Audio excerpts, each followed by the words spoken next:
Invisible Man by Ralph Ellison has a very noble connection to history.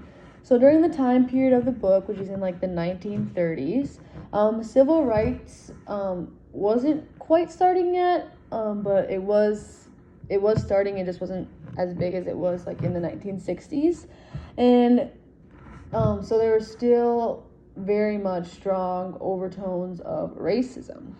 So blacks did not have equal rights, and although slavery was abolished, they were kind of still seen as property and subservient.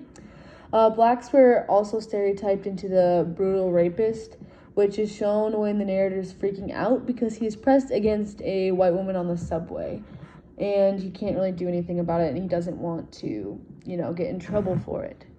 And it is also shown through the situation with Sybil. And there are also issues stemming from slavery. The founder of the college the narrator went to was an escaped slave, and there are references to Frederick Douglass, who was a former slave and public speaker. And speaking of Frederick Douglass, this book connects with history with all the references to Frederick Douglass and Booker T. Washington, which were influential civil rights activists and orators.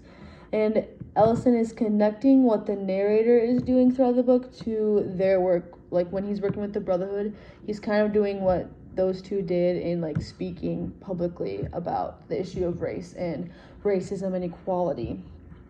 And this just helps the reader better understand the time period of the novel. And Ellison also kind of shows a judgment toward Washington's beliefs with the whole be submissive, be subservient, you need to be patient with the whites, you just can't try to get equality. And Ellison kind of shows as the narrator progresses that that's not exactly what he thinks should happen. And so there is a very strong connection to history with the references to Douglass and Washington.